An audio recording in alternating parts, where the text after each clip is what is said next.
Assalamu alaikum students.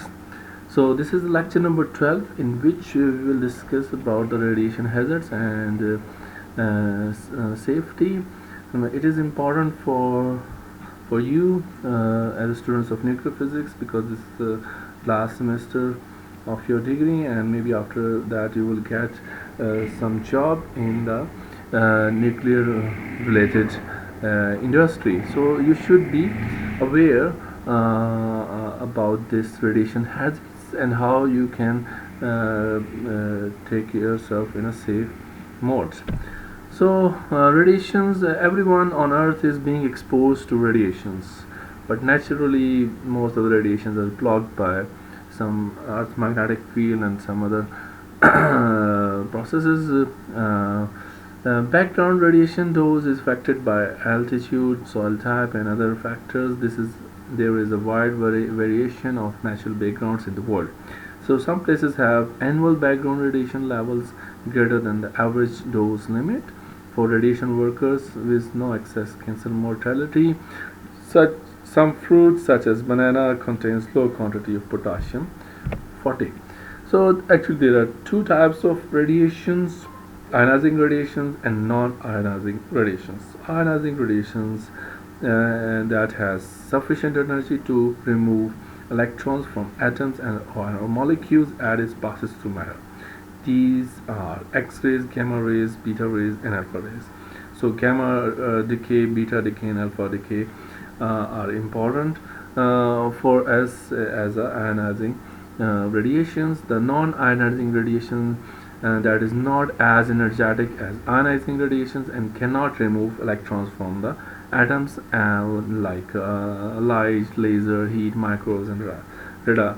So in the course of the nuclear physics, we are dealing with gamma rays, beta particles, and alpha particles. So we should know how to handle these radioactive samples. So there is a sample below which shows that the caution, and you should not go inside without some safety equipment.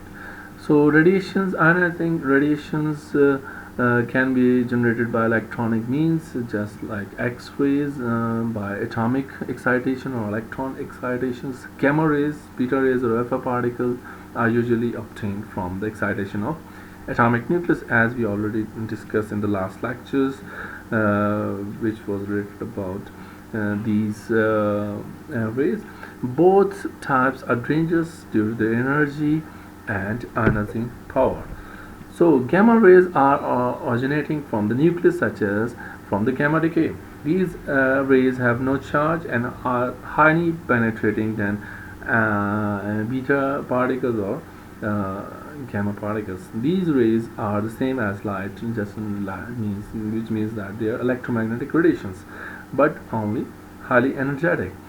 So there is external hazard due to the gamma rays for the human beings or workers working around these radiations.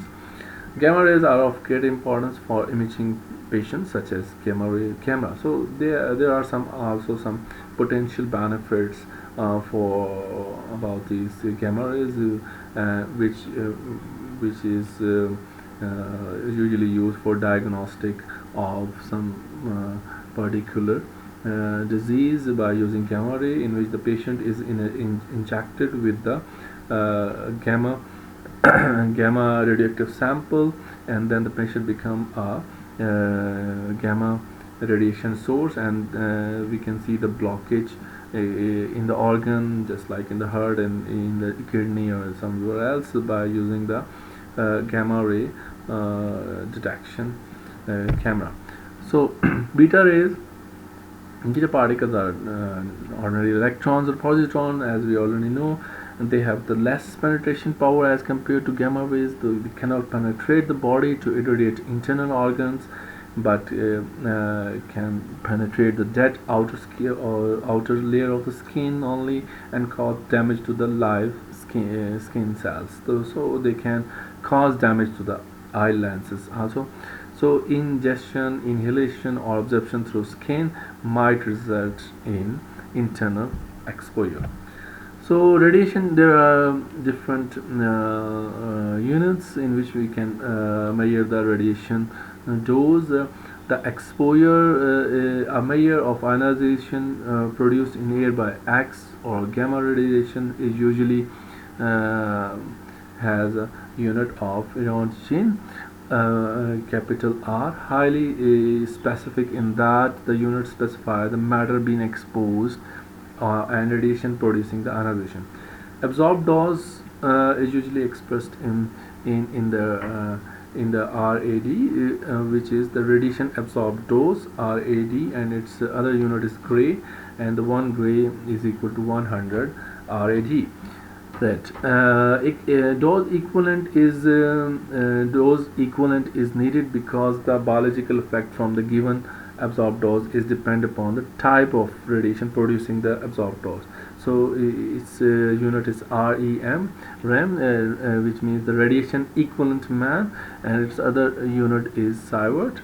So it's big unit sievert. This one sievert is equal to 100 RME. So exposure above permitted level may result in physical effect, may be immediate or delayed, but effects due to irradiation can, and also cancer, and create ionization in your body, damage to your organs, and also cause DNA damage. So it is very important to stay alert while you are playing with these uh,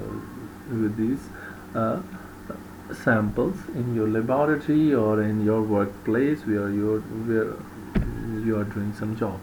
So there are some biological effects. There are some research papers which shows that the body has a great repair mechanism, but when the overwhelmed, the repair may be incomplete or incorrect. So our body can take up to certain dose of this radiation. So if somebody is working in the radiation region, so they have some dosimeter on his body, and after the maximum dose, the worker is removed from that workplace for some time, and then the other worker may be installed at that place. So there are some acute effects generally occurring in the individual receiving the radiation dose. A threshold dose must be exceeded before symptomatic. So there is always a threshold limit, dose limit. So delayed effect means after some time it can cause in individual receiving the radiation dose, and it can cause cancer or genetic mutation in the body. So delayed effects are also possible, which are not immediate. So the effect of radiation come from a number of different exposed population, which means the atomic bomb survivors.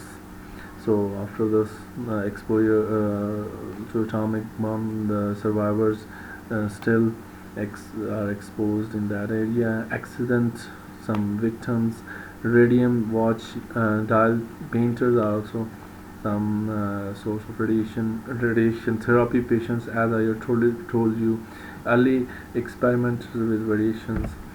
So here's a graph between effect and dose, and if we see the person can has no problem if it is below this gray area.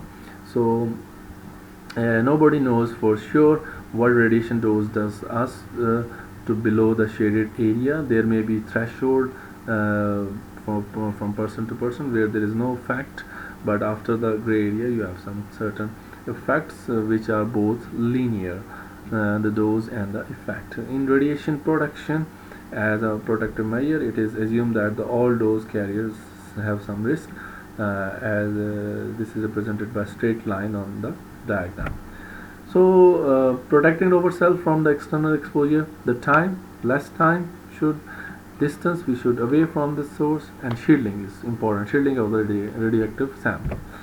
So radiation safety is important. Used to measure the occupational dose equivalent from gamma rays and X-rays and so on. Minimize the time and you will minimize the dose. pre-plan the experiment before going into the lab. So doubling the distance from the source can reduce the exposure intensity by 25%. So there are some laboratory rules we should take care about. Is there should be no eating, drinking, smoking in the laboratories. Food and should not be permitted in the laboratory, and there are some other precautions, protective clothing and coats, gloves, safety glasses. Dosimeters are important. It shall be worn while you are working with your own name.